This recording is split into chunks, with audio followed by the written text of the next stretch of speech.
ಎಲ್ಲರಿಗೂ ನಮಸ್ಕಾರಗಳು. ಸಲಾಂ ಅಲೈಕುಂ ರಹಮತುಲ್ಲಾಹಿ ಬರ್ಕಾತಹು. ಜೈ ಭೀಮ್, ಜೈ ಭೀಮ್, ಜೈ ಜೈ ಭೀಮ್. ವೇದಿಕೆ ಮೇಲೆ ಆಸೀನಿರುವ ನಮ್ಮ ನಿಮ್ಮ ಮೆಚ್ಚಿನ ನಾಯಕರು ಹಾಗೂ ವಿದ್ಯುತ್ ಪರಿಷತ್ ನಾಯಕರಾದಂಥ ಮಾನ್ಯ ಸಿದ್ದರಾಮಯ್ಯಜಿ ಸಾಹೇಬ್ರೆ, ಇನ್ನೊಬ್ಬರು ಹಿರಿಯವರು ನಮ್ಮ ಪಕ್ಷದ ಮುಖಂಡರು ಮಾಜಿ ಮಂತ್ರಿಗಳಾದಂಥ ಸತೀಶ್ ಜಾರಕಿಹೊಳಿ ಸಾಹೇಬ್ರೆ, ಈ ಕಾರ್ಯಕ್ರಮದ ಕೇಂದ್ರ ಬಿಂದು ಶಾಸಕಿಯಾದಂಥ ಲಕ್ಷ್ಮೀ ಹೆಬ್ಬಾಳ್ಕರ್ ಅವರೇ, ಎಂಎಲ್ಸಿ ಆದಂಥ ಪ್ರಕಾಶ್ ರಾಥೋಡ್ ಅವರೇ, ಜಿಲ್ಲಾ ಅಧ್ಯಕ್ಷರಾದಂಥ ವಿನಯ್ ಅವರೇ, ಇನ್ನೊಂದು ಆತ್ಮೀಯಾದಂಥ ಎಂಎಲ್ಸಿ ಆದಂಥ ಚಂದ್ರರಾಜ್ ಹೊಟ್ಟಿ ಅವರೇ, ನಮ್ಮ ಸಮಾಜದ ಗುರುಗಳಾದಂಥ ಸೈಯದ್ ಅಲ್ಮುದ್ದೀನ್ ಖಾದ್ರಿ ಸಾಹೇಬ್ರೆ, ವೇದಿಕೆ ಮೇಲೆ ಆಸೀನಿರುವ ಎಲ್ಲ ನಮ್ಮ ಪಕ್ಷದ ಮುಖಂಡರು, ಇಲ್ಲಿದ್ದಂಥ ಎಲ್ಲ ಆತ್ಮೀಯರೇ, ಮಾಧ್ಯಮ ಸ್ನೇಹಿತರೆ, ನನ್ನ ಅನಿಸಿಕೆ ಈ ಜನ ಸಾಗರ ನೋಡಿದ್ರೆ ಹೋದ ಸತಿ ಲಕ್ಷ್ಮಿ ಅಕ್ಕ ಅವರು 51,000 ಏನು ಲೀಡಲ್ಲಿ ಗೆದ್ದಿದ್ದಾರೆ. ಈ ಬಾರಿ ನನ್ನ ಅನಿಸಿಕೆ 1.5 ಲಕ್ಷ ಲೀಡ್ ಮೇಲೆ ಬರ್ಬೋದಂತ ಅನ್ಸ್ತಾ ಇದೆ. ಕರ್ನಾಟಕ ಇತಿಹಾಸ ಬ್ರೇಕ್ ಮಾಡ್ತೀರಂತ ನನ್ಗೆ ಅನಿಸ್ತಾ ಇದೆ. ಈಗ ಎಲ್ಲ 1.5 ಲಕ್ಷ ಆಗ್ಲಿ ಸಾಕು, 50,000 ಆಗಿದ್ದು 1.5 ಲಕ್ಷ ಆಗ್ಲಿ, ಒಂದೇ ಸತಿ 2 ಲಕ್ಷ ಲೀಡ್ ಬೇಡ. ಹಾಗಾಗಿ ಜನ ಉತ್ಸವ ನೋಡಿದ್ರೆ, ಜನಗಳು ಆ ಜೋಶ್ ನೋಡಿದ್ರೆ ಹೆಚ್ಚಿನ ಸಂಖ್ಯೆಯಲ್ಲಿ ನಾನು ಕೇಳಿ ಬಂದಿತ್ತು, ಇವರು ತಾಲೂಕಲ್ಲಿ ಎಲ್ಲ ಹೆಣ್ಮಕ್ಳು ಲಕ್ಷ್ಮಿ ಅಕ್ಕನ ಜೊತೆ ಇದ್ದಾರಂತ. ಇವತ್ತು ನೀವೆಲ್ಲ ಸಾಬೀತುಪಡಿಸಿದ್ದೀರಾ, ನಾನು ಲಕ್ಷ್ಮಿ ಅಕ್ಕನ ಜೊತೆ ಇದೀವಂತ ತಾವೆಲ್ಲ ಸಾಬೀತುಪಡಿಸಿದ್ದೀರಾ. ತಮಗೆಲ್ಲ ಗೊತ್ತೇ ಇದ್ದಂಗೆ ಪ್ರಜಾಧ್ವನಿ ಯಾತ್ರೆ ನಾವು 3ನೇ ತಾರೀಕಿಂದ ಚಾಲನೆ ಮಾಡಿ ಇವತ್ತು ಬಸವ ಕಲ್ಯಾಣದಿಂದ ಇವತ್ತು ತಮ್ಮ ಮುಂದೆ ಇಲ್ಲಿ ಗ್ರಾಮಾಂತರ ಬೆಳಗಾಂ ಗ್ರಾಮಾಂತರಕ್ಕೆ ನಾವು ಬಂದಿದ್ದೀವಿ. ನಮ್ಮ ಪ್ರಜಾಧ್ವನಿ ಯಾತ್ರೆ ಅಂದ್ರೆ ಜನಗಳು ಧ್ವನಿ, ನಾವೇನು ಸಾಧನೆ ಮಾಡಿದ್ದೀವಿ, ಮುಂದೆ ಏನು ಮಾಡ್ಬೇಕಂತ ಇದೀವಿ ಅಂತ ನಾವೆಲ್ಲ ನಿಮ್ಮ ಮುಂದೆ ಬಂದಿರೋದು. ನಮ್ಮ ಸರ್ಕಾರ, ನೀವು ಇತಿಹಾಸ ತಗೊಳ್ಳಿ, ಕಾಂಗ್ರೆಸ್ ಅಲ್ಲಿ ಯಾವ ಚುನಾವಣೆ ಬರ್ತದೆ, ನಮ್ಮ ಸಾಧನೆಯನ್ನ ತೋರಿಸಿ ನಾವು ಮುಂದೆ ಏನು ಮಾಡ್ತೀವಿ ಅಂತ ಹೇಳ್ಬಿಟ್ಟು ನಿಮ್ಮ ಮುಂದೆ ನಾವು ಮತ ಕೇಳಕ್ಕೆ ನಾವು ನಮ್ಮ ಪಕ್ಷ ಬಂದಿರೋದು. ನಮಗೆಲ್ಲ ಗೊತ್ತೇ ಇದ್ದಂಗೆ 2013 ಹಿಡ್ಕೊಂಡು 2018ವರೆಗೂ ನಾನು ರಾಜ್ಯದಲ್ಲಿ ಎಲ್ಲ ಕಡೆ ಪ್ರವಾಸ ಮಾಡ್ತಾ ಇದೀನಿ. ಎಲ್ಲರೂ ಜನ ಇವತ್ತು ಇಲ್ಲಪ್ಪ ನಾವು 2018 ತಪ್ಪು ಮಾಡ್ಕೊಂಡ್ವಿ, ನಾವು 2013ರಿಂದ 2018 ಸಿದ್ದರಾಮಯ್ಯ ಕೊಟ್ಟಿರೋ ಸರ್ಕಾರ ಹಿಂದೆ ಯಾರು ಕೊಟ್ಟಿಲ್ಲ, ಮುಂದೆ ಯಾರು ಕೊಡೋಕೆ ಸಾಧ್ಯ ಆಗಲ್ಲ. ರಾಜ್ಯ ಒಳ್ಳೆದಾಗದೆ, ಬಡವರು ಒಳ್ಳೆದಾಗದೆ, ಎಲ್ಲರಿಗಿಂತ ಹೆಚ್ಚಾಗಿ ಎಲ್ಲಾ ಸಮಾಜದ ಒಳ್ಳೆದಾಗದೆ, ಅದು ಕಾಂಗ್ರೆಸ್ ಸರ್ಕಾರ ಬಂದ್ರೆ ಸಾಧ್ಯ ಅಂತ ಜನ ಇವತ್ತು ತೀರ್ಮಾನ ಮಾಡಿದ್ದಾರೆ. ಹಾಗಾಗಿ ಎಲ್ಲರೂ ಜನ ಸಾಗರ ನಾವು ನೋಡ್ತಾ ಇದೀವಿ. ಒಂದು ದಿನದಿಂದ ಪ್ರಜಾಧ್ವನಿ ಯಾತ್ರೆ ಪ್ರವಾಸ ಮಾಡುವಾಗ ಎಲ್ಲರೂ ಜನ ಸಾಗರ ಅದ ಗೊತ್ತಾಗ್ತದೆ. ಇವತ್ತು ನಮ್ಮ ರಾಜ್ಯದಲ್ಲಿ ಜನ ಇವತ್ತು ಕಾಂಗ್ರೆಸ್ ಪಕ್ಷಕ್ಕೆ ಆಶೀರ್ವಾದ ಮಾಡಕ್ಕೆ ತಯಾರಾಗಿದೆ, ಅಧಿಕಾರ 100% ಬರ್ತಾರೆ ಅಂತ ನನ್ಗೆ ವಿಶ್ವಾಸ ಇದೆ. ಹಾಗಾಗಿ ನಾನು ತಮ್ಗೆಲ್ಲ ಗೊತ್ತೇ ಇದ್ದಂಗೆ ಸಿದ್ದರಾಮಯ್ಯ ಅವ್ರು ಕೊಟ್ಟಿರೋ ಕಾರ್ಯಕ್ರಮಗಳು ತಮ್ಗೆಲ್ಲ ಗೊತ್ತೇ ಇದೆ. ಅನ್ನ ಭಾಗ್ಯ ಇರ್ಲಿ, ಶೀಲಾ ಭಾಗ್ಯ ಇರ್ಲಿ, ಶಿವ ಭಾಗ್ಯ ಇರ್ಲಿ, ಇಂದಿರಾ ಕ್ಯಾಂಟೀನ್ ಇರ್ಲಿ, ನಮ್ಗೆಲ್ಲ ಇಂಪಾರ್ಟೆನ್ಸ್ ಅನ್ನ ಭಾಗ್ಯದ್ದು ನಮ್ಗೆಲ್ಲ ಅಷ್ಟೊತ್ತು ಅವಾಗ ಗೊತ್ತಾಗ್ಲಿಲ್ಲ. ನಾ ಕೋವಿಡ್ ಟೈಮಲ್ಲಿ ಕೋವಿಡ್ ಹಿನ್ನೆಲೆಯಲ್ಲಿ ಅವಾಗ ಅನ್ನ ಭಾಗ್ಯ ಕಾರ್ಯಕ್ರಮದ ಇಂಪಾರ್ಟೆನ್ಸ್ ನಮ್ಗೆಲ್ಲ ಗೊತ್ತಾಯ್ತು. ಕೋವಿಡ್ ಟೈಮಲ್ಲಿ ನನ್ನ ಕ್ಷೇತ್ರದಲ್ಲಿ ಬಹಳ ಸ್ಲಮ್ ಅಲ್ಲಿ ನಾನು ಭೇಟಿ ಮಾಡಿದೆ. ಆ ಸ್ಲಮ್ ಅಲ್ಲಿ ಭೇಟಿ ಮಾಡುವಾಗ ಮನೆಯಲ್ಲಿ ಎಲ್ಲಾ ಕಡೆ ದೇವ್ರ ಪಕ್ಕ ಫೋಟೋ, ಸಿದ್ದರಾಮಯ್ಯ ಸಾಹೇಬ್ರು ಫೋಟೋ ಇಟ್ಟಿದ್ರು. ನಾನು ಕೇಳಿದೆ ಜನಗಳಿಗೆ, ಏನಪ್ಪಾ ನಮ್ಮ ನಾಯಕರದ್ದು ಫೋಟೋ ನೀವು ದೇವ್ರ ಫೋಟೋ ಪಕ್ಕ ಸಿದ್ದರಾಮಯ್ಯ ಅವ್ರ ಫೋಟೋ ಇಟ್ಟಿದ್ರಂದ್ರೆ ಏನ್ ಮಾಡೋದು ಸರ್, ಲಾಕ್ಡೌನ್ ಆಗಿತ್ತು, ಎಲ್ಲೂ ಆಚೆ ಹೋಗಂಗಿಲ್ಲ, ಕರ್ಫ್ಯೂ ಆಗ್ಬಿಟ್ಟವ್ರೆ, ನಾವು ಮನೆ ಬಿಟ್ಟು 7 ತಿಂಗಳು ಆಯ್ತು ನಾವು ಮನೆಯಿಂದ ಆಚೆ ಹೋಗಿ, ನಾವು ಡೈಲಿ 200-300 ರೂಪಾಯಿ ಸಂಪಾದನೆ ಮಾಡಿದ್ರೆ ನಮ್ ಜೀವನ ಸರ್, ಫುಟ್ಪಾತ್ ಅಲ್ಲಿ ವ್ಯಾಪಾರ ಮಾಡಿ ಆ ಪುಣ್ಯಾತ್ಮ ನಮ್ಗೆ ಅಕ್ಕಿ ಕೊಟ್ಟಿಲ್ಲ ಅಂದ್ರೆ ನಾವು 2 ಊಟ ಎಲ್ಲಿ ಮಾಡಕ್ ಸಾಧ್ಯ ಆಗ್ತಾ ಇತ್ತ ಜನ ಹೇಳ್ತಾ ಇದ್ರು. 7 kg ಅಕ್ಕಿ ಎಷ್ಟು ಮಾಡಿದ್ದಾರೆ ಇವತ್ತು? 5 kg ಮಾಡಿದ್ದಾರೆ. 5 kg ಮಾಡಿದ್ರೆ ಇವ್ರು ಬಡವ್ರ ಬಗ್ಗೆ ಕಾಲಿದಿರೋದು. ಆಮೇಲೆ ತಮ್ಗೆಲ್ಲ ಗೊತ್ತೇ ಇದ್ದಂಗೆ 2008 ಮಾನ್ಯ ಯಡಿಯೂರಪ್ಪ ಅವರು ಮುಖ್ಯಮಂತ್ರಿ ಆಗಿದ್ರು. ಆವಾಗ ಕೌನ್ಸಿಲ್ ಅಲ್ಲಿ ನಮ್ಮ ಉಗ್ರಪ್ಪ MLC ಅವರು ಒಂದು ಪ್ರಶ್ನೆ ಕೇಳ್ತಾರೆ ಯಡಿಯೂರಪ್ಪ ಅವ್ರಿಗೆ, ಸರ್ ರೈತರು ಬಹಳ ಕಷ್ಟದಲ್ಲಿದ್ದಾರೆ, ರೈತರು ಸಾಲ ಮನ್ನಾ ಮಾಡಿ ಅಂದ್ರೆ, ಇಲ್ಲಪ್ಪ ನಾನು ಸಾಲ ಮನ್ನಾ ಮಾಡಕ್ ಸಾಧ್ಯ ಆಗಲ್ಲ, ನನ್ನ ತವ ಪ್ರಿಂಟಿಂಗ್ ಮಿಷಿನ್ ನೋಟ್ ಇಲ್ಲ ಅಂದ್ರು. ಇದೇ ಮಾನ್ಯ ಸಿದ್ದರಾಮಯ್ಯ ಅವರು 2013 ಮುಖ್ಯಮಂತ್ರಿ ಆಗಿದ್ದಾರೆ, ನಾವು ಯಾವುದು ಘೋಷಣೆ ಮಾಡಿಲ್ಲ. ನಾವು ಸರ್ಕಾರ ಬಂದ್ರೆ ನಾವು ರೈತರು ಸಾಲ ಮನ್ನಾ ಅಂತ ನಾವು ಘೋಷಣೆ ಮಾಡಿಲ್ಲ.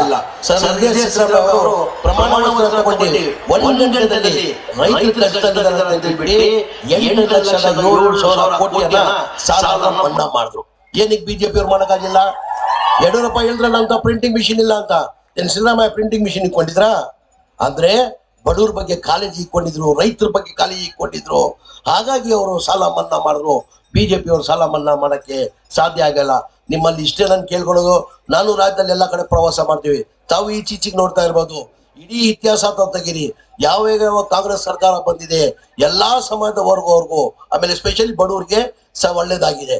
ಹಾಗಾಗಿ ನಿಮ್ಮಲ್ಲಿ ನಾನು ಮನವಿ ಮಾಡ್ಕೊಳ್ಳೋದು, ದಯಮಾಡಿ ನಮ್ಮ ಕಾಂಗ್ರೆಸ್ ಪಕ್ಷಕ್ಕೆ ತಾವು ಬೆಂಬಲಿಸ್ಬೇಕಂತ ಹೇಳ್ತಾ, ಹೆಚ್ಚಿನ ಸಂಖ್ಯೆಯಲ್ಲಿ ಇಲ್ಲಿ ಅಲ್ಪಸಂಖ್ಯಾತರು ಬಂದಿದ್ರ, ಹಾಗಾಗಿ ಎರಡು ಮಾತು ನಾನು ಉರ್ದುದಲ್ಲಿ ಮಾತಾಡ್ತೀನಿ, ದಯಮಾಡಿ ತಪ್ಪಾಗಿ ಭಾವಿಸ್ಬಾರ್ದಂತ ಕೇಳ್ಕೊಂತೀನಿ. अस्सलाम वालेकुम रहमतुल्लाहि बरकातहू। आप लोग सब जानते हैं ये प्रजाध्वनि यात्रा जो 3 तारीख से हम लोग चालने दे के आज आपके बीच में बेलगाम में आए हुए हैं। ये प्रजाध्वनि यात्रा मतलब आवाम की आवाज, आपका आवाम की आवाज, आपकी आवाज सुनने के लिए हम लोग आए। आप ले लो इतिहास, ले लो कांग्रेस का इतिहास, ले लो इंदिरा गांधी से लेके, नेहरू से लेके, राजीव गांधी से लेके, बीवी मनमोहन सिंह से लेके, जब भी कांग्रेस जब भी चुनाव आता है, अगर आवाम के बीच में जाते हैं तो हमारे साथ में बता के हम लोग चुनाव मांगते, वोट मांगते कि हम क्या किए, आगे क्या करने वाले हैं, आगे क्या करने वाले हैं करके। ऐसा नहीं कि बीजेपी जैसा हिंदू मुसलमान लगा के नफरत की डाल के वोट लेने की जद्दोजहद कोशिश हमारी कांग्रेस पार्टी कभी की नहीं। कभी भी कांग्रेस जो है हमारे साथ में आगे जब करने वाले, बीजेपी कभी भी देखो उन लोग के साथ में है ही नहीं, कुछ काम किए नहीं। वो लोग काम दिखा के वोट मांगने की उनका ये भी औकात भी नहीं है।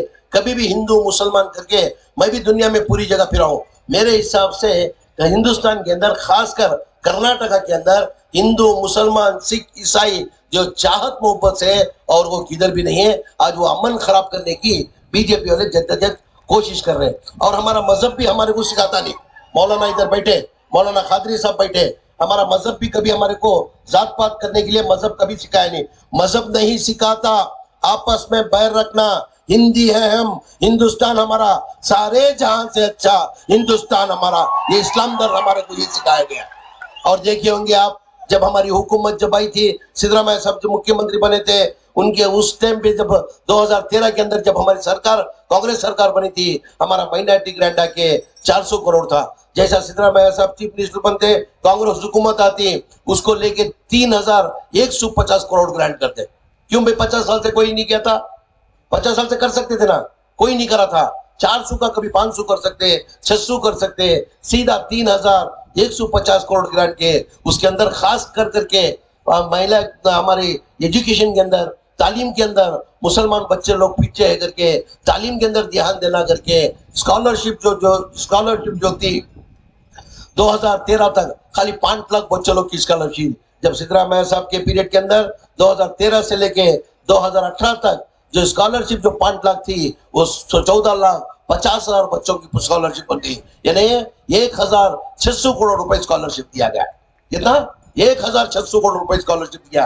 उसके अंदर बहुत से बच्चे एमबीबीएस की मेरिट की सीट मिलती थी, मेरिट के गवर्नमेंट मेरिट सीट मिलने के बावजूद भी बहुत से आदमी क्या है वो फीस बनने को नहीं होता, 5 लाख करके कॉलेज नहीं जाते थे। तो वैसों के बारे में सोच के हमारी केएमडीसी से जो भी मेरिट के अंदर गवर्नमेंट से जो फीस भरना पड़ता था 5 लाख, उसके अंदर हर सालाना 3 लाख रुपए फीस भरना करके 3 लाख रुपए फीस बनते थे। उसके साथ में ड्राइवर बन के नहीं रहना, वो भी एक मालिक बनना करके माइनॉरिटी डिपार्टमेंट के अंदर एक स्कीम ला के ड्राइवर ही बन के रहना नहीं, वो भी खुद का मालिक बनना करके एक नई स्कीम ला के 8.5 लाख रुपए की 4 व्हीलर व्हीकल देने का तय करके, खाली अगर 70-5,000 रुपए देंगे तो 3.5 लाख रुपए सब्सिडी, 4 लाख रुपए लोन करके हम व्हीकल्स देते थे।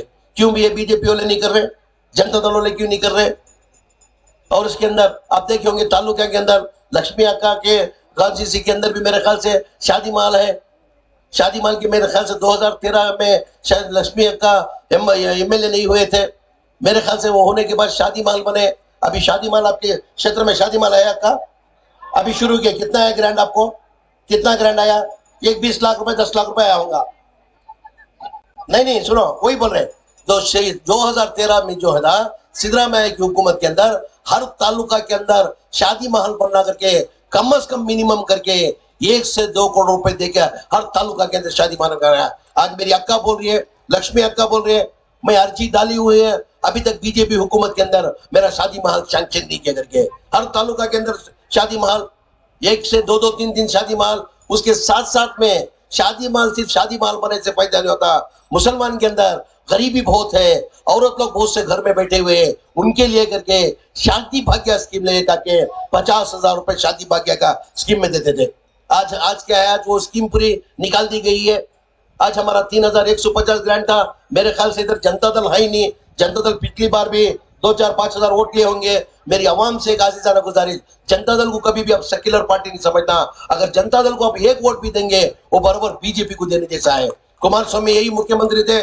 2018 के अंदर कोलिशन गवर्नमेंट बनी। कोलिशन गवर्नमेंट बन के 30 पर 7 सीट वो लोग जीते थे, 80 सीट हम लोग जीते थे। 80 सीट के बावजूद भी हमने क्या किया, बीजेपी को दूर रखने के लिए कुमार स्वामी को चीफ मिनिस्टर बनाया। कुमार स्वामी को चीफ मिनिस्टर बनाने के बाद मेरे को कांग्रेस पार्टी से राहुल गांधी और सिद्धरामैया ने मेरे को मिनिस्टर बनाया था। मैं कभी ख्वाबो ख्याल के अंदर नहीं सोच सकता था कांग्रेस पार्टी मेरे को मिनिस्टर बनाती करके। मैं क्यों कांग्रेस जनता दल के अंदर था, मैं 2018 के अंदर ही कांग्रेस को आया, पहली बार एमएलए बना। मैं कभी ख्वाबो ख्याल के अंदर नहीं सोचा था मेरे को मिनिस्ट्री बनाते करके। तो कांग्रेस पार्टी ने, राहुल गांधी और सिद्धरामैया ने मेरे को मिनिस्ट्री बनाया। मेरे इस मिनिस्ट्री बनाने के बाद कुमार स्वामी को मालूम पड़ा माइनॉरिटी ग्रांट कम करने वाले हैं करके। मैं जाके कुमार स्वामी साहब को पूछा, साहब आप कोलिशन गवर्नमेंट के अंदर आप हुकूमत बनी है, मेहरबानी करके मेरे को सुनने आया आप ग्रांट कम करने वाले हैं करके। मेहरबानी करके आप ग्रांट नहीं कम करना, हमारा जो ग्रांट है आप बढ़ाने की जरूरत नहीं है। 3,150 जो ग्रांट है वो हमारे कम करने की जरूरत नहीं करके हम लोग तमाम माइनॉरिटी लीडर जाके सीधा चीफ मिनिस्टर कुमार स्वामी साहब से गुजारिश कर ली, मगर हमारी गुजारिश उन्होंने सुनी नहीं। जो 3,150 ग्रांट था उसमें 1,350 ग्रांट करके 1,800 करोड़ ग्रांट कर दिए। आज 1,800 करोड़ ग्रांट करने की वजह से बीजेपी को एक रास्ता दिखाने जैसा हुआ। आज बीजेपी की हुकूमत के अंदर आज वही 3,150 जो सिद्धरामैया सब जो ग्रांट देते हैं आज उसको लेके आके 900 करोड़ को ठहरा कर दिए। 900 करोड़ को ठहरा कर दिए। मेरे को अल्लाह की जात पे भरोसा है, 100वीं सदी कर्नाटका की आवाम कांग्रेस हुकूमत लाएगी। अगर कांग्रेस हुकूमत आएगी तो सिद्धरामैया हमारे एक हाल ही के अंदर 2018 के अंदर मैं मिनिस्ट्री होने के बाद ये गर्ल्स हॉस्टल इनाग्रेशन के लिए सिद्धरामैया साहब को लेके गया था। गर्ल्स हॉस्टल इनाग्रेशन के लिए जब मैं मिनिस्टर बना हुआ था, जब सिद्धरामैया साहब फंक्शन में होके जब वो लोग की तकरीर जब करे सिद्धरामैया, मैं ख्वाबो ख्याल के अंदर नहीं सोचा था 2018 के अंदर मैं मिनिस्टर नहीं, चीफ मिनिस्टर नहीं बनता करके। हमारी हुकूमत आती करके सोचा था अगर हमारी हुकूमत इस बार आएगी तो आती थी तो अगर मैं चीफ मिनिस्टर बनता तो जो 3,150 जो ग्रांट है उसको मैं 10,000 करोड़ करने वाला हूं करके। कितना? 10,000 करोड़ करने वाला हूं करके अनाउंस किए। मेरे को 100वीं सदी उम्मीद है। आज मेरी आवाम से एक आजीजाना गुजारिश करता हूँ। आज का माहौल आप देश के अंदर देखे होंगे किस तरीके से आज माहौल चल रहा है, किस तरीके से टारगेट किया जा रहा है, किस तरीके से जुल्म किया जा रहा है। हिजाब का मसला ले लो आप, हलाल कट का मसला ले लो, लाउड स्पीकर का मसला ले लो। और कांग्रेस सरकार कभी कभी थी, अल्पसंख्यक तो माइनॉरिटी को कभी तकलीफ नहीं हुई और ना कोई कौम को तकलीफ हुई। हर कौम को कोई साथ में लेके जाने वाली पार्टी है वो सिर्फ और सिर्फ कांग्रेस है करके आपको कहना चाहता हूँ। मेरी आवाम से यह आजीजाना गुजारिश करते हुए मेहरबानी करके ये मजमा देख के मेरे को लगता था, मैं सुना था मैं लक्ष्मी अक्का का कॉन्स्टिट्यूंसी के अंदर ज्यादातर ताउन मेरी मां बहनों का है करके। आज मेरी अक्का आज साबित कर दीजिए मां बहनों के साथ साथ में हर कौम हर जात के आदमी मेरे साथ है करके। पिछले इलेक्शन के अंदर मेरे ख्याल से 50 पर 1,000 लीड से जीते थे। आज जो बगैर गवर्नमेंट होते हुए जो उनको तालुका के अंदर जो काम किए, जो मेरे को जो माहिती है, मेरे ख्याल से 224 कॉन्स्टिट्यूंसी के अंदर बेहतरीन जद्दोजहद करके कोई काम की है तो मेरी बहन लक्ष्मी हेब्बार करके मालूम हुआ। मेरे को उम्मीद है आने वाले चुनाव के अंदर कोई भी कुछ भी कर लो, भी कोई भी कुछ भी कर लो, कुछ नहीं होता। पैसे नहीं, हीरे मोती जवाहरात भी तुम डालेंगे भी ना, मेरी बहन को कोई भी कुछ नहीं कर सकता। यानी मैं नजदीक से देखा हूँ उसमें जो इंसान थे, जो बात करने का जो तरीका है। मैं एक छोटा सा बड़ा उतना बड़ा लीडर नहीं, जो सिद्धरामैया को जो इज्जत देती है मेरी बहन वही इज्जत मेरे को देती है। जो नीचे जुमार को जो इज्जत देती है वो इज्जत मेरे को भी देती है। वजह क्या है? ये कौम का एक लीडर है, कौम का एक लीडर है समझ के वो इज्जत देती है। मेरे को 100वीं सदी भरोसा है। मेरी आवाम से इतना ही आजीजाना गुजारी, इधर एक 18 से 20 हजार, कितना 18-20 हजार वोट है, 18 से 20 हजार वोट है। हमारे में क्या है, वोटिंग परसेंटेज कम होता है। मेहरबानी करके अगर आप एक वोट नहीं डालेंगे तो समझो बीजेपी को वोट डालने जैसा। बहुत से अवाम के अंदर क्या है, भाई हम धूप के अंदर वोट डाल के हमारा फायदा क्या है, वोट डालने से क्या मिलता है हमारे को, गलत है वो। आज देखिए होंगे देश किस हालत से गुजरी है। एक वोट से हार भी हो सकती, एक वोट से जीत भी हो सकती। अगर एक वोट आप नहीं डाल के घर में बैठेंगे, वो वोट क्या है, वो बीजेपी को डालने के जैसा होता। मेरी आवाम से 5 साल में आपको एक बार मौका मिलता है वोट डालने का। अब उस दिन थोड़ी बहुत तकलीफ होगी आपको। और इस्लाम धर्म में भी है हमारा, इस्लाम धर्म में नबी सल्लल्लाहु अलैहि वसल्लम ने भी फरमाया कि वोट का राइट्स क्या है, वोट कई के लिए डालना चाहिए, हमारी कौम की भलाई के लिए, कौम के भलाई के लिए डालना करके हमारे इस्लाम धर्म में है। उस दिन आप एक दिन आपको तकलीफ होगी, एक दिन आप तकलीफ पड़ के जाके 100% आप वोट करना करके गुजारिश, जो एक दिन आप तकलीफ उठाते हैं, 5 साल हम आपके साथ रहते हैं। कितने साल रहते हैं? 5 साल आप हमारे साथ रहते हैं। ये कहते हुए कांग्रेस पार्टी को आप लोग तमाम एक होके, कांग्रेस पार्टी के कैंडिडेट का आई एक ही कैंडिडेट और कोई नहीं है, अर्जी एक ही हमारी बहन लक्ष्मी अकबरकर ये की है और कैंडिडेट भी वही है। आने वाले चुनाव के अंदर 2-2.5 महीने के अंदर चुनाव आ रहा है, चुनाव के अंदर मेरे हिसाब से कम लाख से 1.5 लाख वोट में जीतेगी कर उम्मीद करते हुए हमारी पार्टी जो है, मैं इसके पहले भी बताया, हमारे प्रोग्राम्स बताते हम आगे क्या करने वाले हैं। आप देखिए होंगे हमारे जब सिद्धरामैया साहब की हुकूमत के बारे में क्या क्या स्कीम्स ये मैं आपको बताया। आने वाले दिनों के अंदर हमारी हुकूमत ने अनाउंस किया है, अभी जो 7 केजी चावल था उसको 5 केजी कर दिए, तो हमारी हुकूमत आएगी तो अनाउंस किए कि 10 किलो गरीब लोग को चावल देंगे करके। कितना? 10 किलो चावल देंगे करके। उसके साथ साथ में बहुत से मेरी माँ बहना बैठी, आज देखिए होंगे डीजल का रेट क्या है, पेट्रोल का रेट क्या है, सबसे ज्यादा औरत घर में क्या चाहिए, गैस चाहिए आप लोग को। आज गैस खरीदने के लिए जो मनमोहन सिंह हुकूमत थी, जब कांग्रेस हुकूमत थी, खाली 400 रुपए गैस का रेट था। जब 400 रुपए जब रेट था 2013 के अंदर, मनमोहन सिंह ने सिर्फ 7 पैसे ही रेट बढ़ाया। कितना पैसा? 7 पैसे रेट बनाया तो बीजेपी वाले प्रोटेस्ट करें। आज मैं बीजेपी वाले वही बीजेपी वालों से पूछना चाहता हूँ जो 7 पैसे बढ़ाने की वजह से आपने स्ट्राइक किया था, अब ये 400 रुपए का लेके 1400 को गैस को आया, आपको हम क्या करना चाहिए करके आपसे पूछना चाहता हूँ। आज वो सोचते हुए माँ महीना हमारे तकलीफ में है, वो सोचते हुए हमारी अगर हुकूमत आएगी 2023 के अंदर तो हर घर में एक फैमिली हेड को, औरत को 2000 रुपए देने का फैसला किया। कितना? 2000 मतलब कितना हुआ? सालाना 24,000 हुआ। कितना हुआ? सालाना 24,000 हुआ। उसके साथ साथ में current free, 200 unit current free हर घर को। मेरे को भी फ्री मिल रहा है, सिद्धरामैया साहब को भी फ्री मिल रहा है, अंजलि को भी फ्री मिल रहा है। हर एक के घर को जो भी घर में जो है उसको 200 unit current free. 200 unit current free मतलब कितना होता है? लगभग उसका 1,500 होता है। 1,500 उसका, 2,000 इसका औरत का, प्लस 10 किलो चावल का, कम से कम 1,000 रुपए। मतलब एक घर को हमारी हुकूमत आएगी तो 5,000 रुपए देने का फैसला हुआ। सिर्फ मेरी आवाम से ये आजीजाना गुजारिश करते हुए, उसके साथ साथ में अमन सुकून, हमको क्या चाहिए? अमन सुकून और गरीब की भलाई। अगर गरीब की भलाई होना, हर कौम की भलाई अगर होना, हर कौम को अच्छा होना, तो सिर्फ कांग्रेस पार्टी से कर कहते हुए आप तमाम से मेरी आजीजाना गुजारिश करते हुए 2000 आने वाले चुनाव के अंदर आप कांग्रेस पार्टी को वोट देकर कांग्रेस पार्टी को कामयाब करना करके गुजारिश करते हुए जो मेरे को जो बात करने का मौका दिए, आपको शुक्रिया अदा करते हुए नन्मात मुक्सिनी। जय हिंद, जय कर्नाटका, जय कांग्रेस।